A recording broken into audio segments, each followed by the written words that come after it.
ఎందుకు సార్? ఎందుకు ఎందుకు అసలు మీరెవరో తెలియని వాళ్ళు ఆయన ఆయన డిపార్ట్మెంట్‌ని కూడా వదిలేసి పవన్ కళ్యాణ్ ఎందుకు టార్గెట్ చేస్తున్నారని అనుకుంటున్నారు?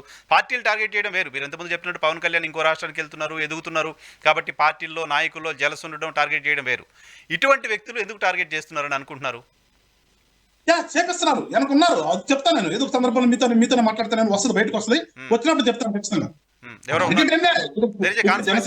కాన్స్పిరసీ. 100% కాన్స్పిరసీ. దాంట్లో ఎవరైనా బయటకు వస్తుంది. ఇవాళ మేమేమో మాకేమో కక్ష కట్టలు. అతను ఆఫ్టరాలని ఇప్పుడు కూడా చెప్తున్నాం మేము. అతను తిట్టాడు, నా కార్యకర్తలు కేసులు పెట్టారు. చట్టం పని చట్టం చేస్తుంది. చట్టం పని చట్టం చేస్తే ఇవాళ ఇది కూడా ఉండదు. చట్టం పని చట్టం చేయట్లా.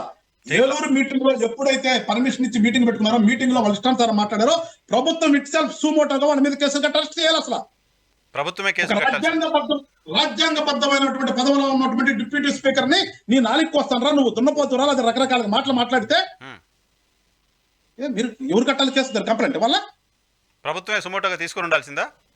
100% తీసుకోవాలి. మీరు మాట మాట్లాడుతున్నారు.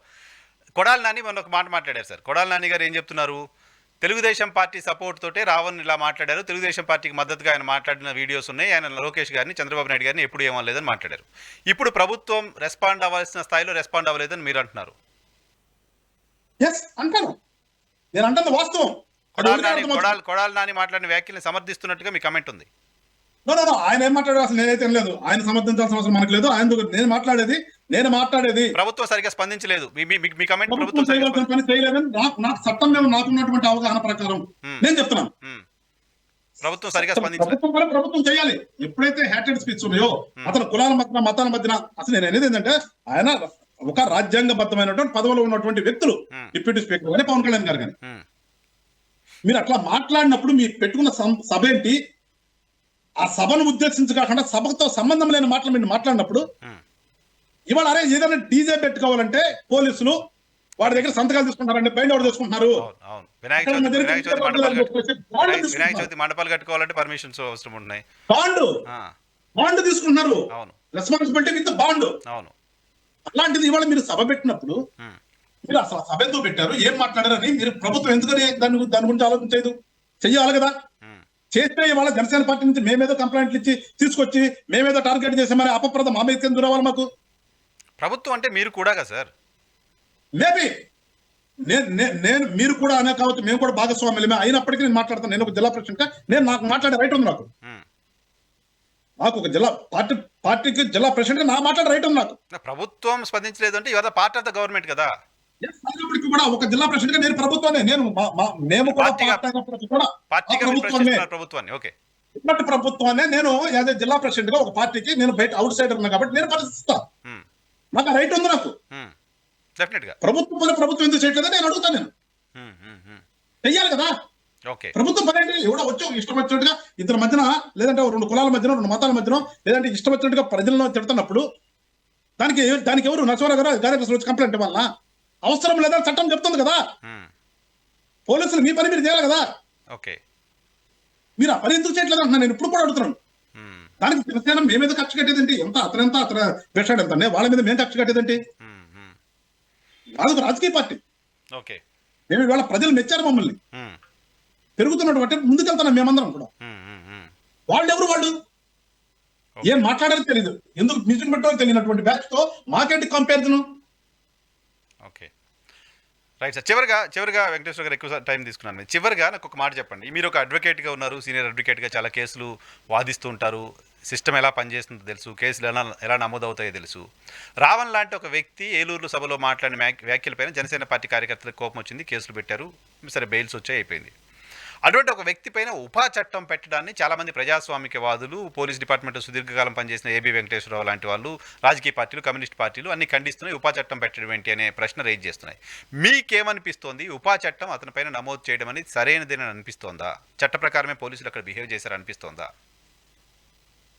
ఒక చట్టము ఇంప్లిమెంటేషన్ లోకి వచ్చిన తర్వాత ఆ చట్టాన్ని ఎక్కడ ప్రయోగించాలి, ఎక్కడ ఉపయోగించాలి అనేది that is the purely discretion of the police. వాళ్ళు ఆ సెక్షన్ కింద పెట్టి రిమాండ్ కి తీసుకెళ్లారు. కోర్టు యాక్సెప్ట్ చేసింది. కోర్టు ఏమి యాక్సెప్ట్ అసలు కోర్టు యాక్సెప్ట్ చేసి అతను జ్యుడిషియల్ కస్టడీకి తీసుకుంది, రిమాండ్ పంపించింది. సో అది నిలుస్తుందా లేదా అనేది రేపు ట్రైల్ అప్పుడు చూద్దాం. ఇప్పుడు కోర్టు తీసుకుంది కదా, అంటే జ్యుడిషియరీ మనం తప్పడతామా? డెఫినెట్గా వన్స్ కోర్టు యాక్సెప్ట్ చేసిందంటే అక్కడ యాప్ట్ అయినట్టే కదా, ఏదో సబ్స్టాన్షియల్ ఎవిడెన్స్ ఉందని అనుకోవాలా? ఉంది కదా. ఉంటేనే అక్కడ తీసుకోలేదు, తర్వాత కోర్టు తీసుకోదు. ఇప్పుడు అంతకుముందు 4 కేసుల్లోనూ రిటర్న్ వచ్చినాయి. ఎందుకు రిటర్న్ వచ్చినాయి? అతని మీద ఉన్నటువంటి సెక్షన్ ఆఫ్ లా ప్రకారం పోలీసు వాళ్ళు నోటీస్ ఇచ్చి వదిలిపెట్టాలి సుప్రీంకోర్టు గైడ్ లైన్స్ ప్రకారం.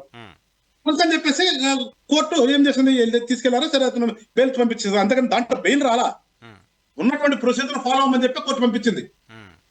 సో ఇక్కడ ఈ కేసులో ఇప్పుడు ఏదైతే లోపలికి వెళ్ళిన దాంట్లో పెట్టినటువంటి సెక్షన్ కోర్టు యాక్సెప్ట్ చేసింది.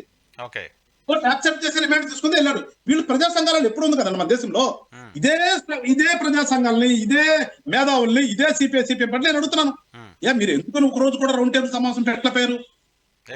ఈ రాష్ట్రంలో ఇలాంటి పిచ్చోళ్ళందరూ కూడా పిచ్చి పిచ్చిగా మాట్లాడుతుంటే వాటి మీద ఎందుకు పెట్టి మీరు చెప్పలేపారు మీ మేధావుతాను?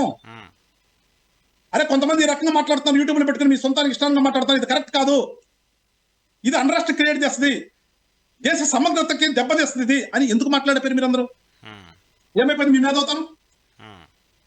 ఏమైపోయింది? ఇవాళ ఎందుకు పెట్టారు? వాళ్ళు కమ్యూనిస్టులు కూడా సెలెక్టివ్ మూవ్మెంట్స్ చేస్తున్నారా, సెలెక్టివ్ ఉద్యమాలు చేస్తున్నారా? 100% ఇది నేను అడుగుతున్నాను. ఇవాళ ఎవరైతే కమ్యూనిస్టులు పెట్టారో వాళ్ళు అడుగుతున్నాను, ఎందుకని మీ నోట్లో నుంచి ఇంతవరకు మాట రాలేదు? ఎప్పుడైనా ఎక్కడైనా ఖండించారు మీరు? ఎవరైనా ఎక్స్వైజ్ ఎవరైనా సరే యూట్యూబ్ లో ఇలాంటి వస్తుంటే అది కరెక్ట్ కాదు, ఇది దేశ సమగ్రత దెబ్బతింటది, మన సెక్యులర్ కంట్రీ అని ఎందుకు మాట్లాడిపోయారు? తిట్టిన వాళ్ళు సమర్థిస్తారు మీరే వాళ్ళు. ఆ రైట్ లేదు మీకు, అది ఆ రోజున అది మీ బాధ్యత కదా. అది అంటే 4 కేసులు పెట్టినప్పుడు ఎవరు ఖండించలా. కమ్యూనిస్ట్ పార్టీలు కూడా ఆ 4 కేసులు ఎందుకు పెట్టారని ఎవరు ఖండించలా. ఉపా చట్టం పెట్టిన తర్వాత ఖండించాయి. ఇవి సార్ చట్టం మనం చేసుకున్నది సార్, భారత రాజ్యాంగం ప్రకారం వచ్చిన చట్టమే కదా ఇది 67లో. బట్ ఈ దేశంలో చట్టాలని బలవంతంగా ప్రభుత్వాలు ప్రజల గొంతుకుల పైన నొక్కిన సందర్భాలు చూసాం కదా, మీరైనా నేనైనా చాలా సందర్భాల్లో. ఉంటే ఉండొచ్చేమో, నేను అనేది ఒకసారి చట్టం పెట్టుకున్న తర్వాత ఆ చట్టం అవసరమైనప్పుడు వాడతానికే కదా చట్టం పెట్టింది.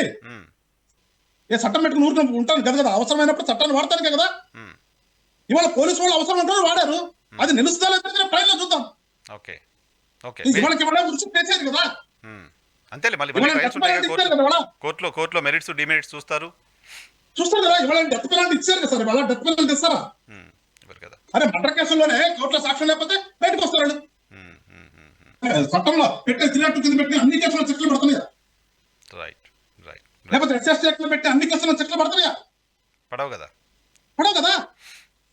అంతే, ఇది కూడా చట్టం ఉంది, అక్కడ ల్యాప్టాప్ పెట్టారు వాళ్ళు పోలీసులు, రేపు నిలుస్తారంటే ట్రైన్లో చూద్దాం. అంతేగాని ఇదేదో అన్యాయం జరిగిపోయింది, అన్యాయం జరిగినప్పుడు మీరు అందరూ కూర్చున్నాను అన్న.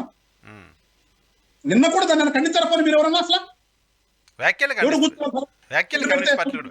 కమ్యూనిస్ట్ పార్టీలు కూడా ఖండించాయి. ఎవరు పిలిస్తే ఎట్లా వచ్చారో మీరు ఏమన్నా సరే ఈ రకంగా యూట్యూబ్ లో మాట్లాడతాం కరెక్ట్ కాదని మీరు ఎవరు మాట్లాడారా అన్నా? మీరు అంతసేపు ఉప చట్టం పెట్టారన్నా కానీ దాన్ని ఖండించారా ఫస్ట్? అంటే అట్లుందో మన యొక్క నాయకుల ప్రవర్తన కానీ మనం చెప్పుకునే పెద్ద మేధావులు అనేవాళ్ళు కానీ. Right sir, thank you very much Venkateswara గారు, మాకు సమయం కేటాయించినందుకు. ఇది కాదు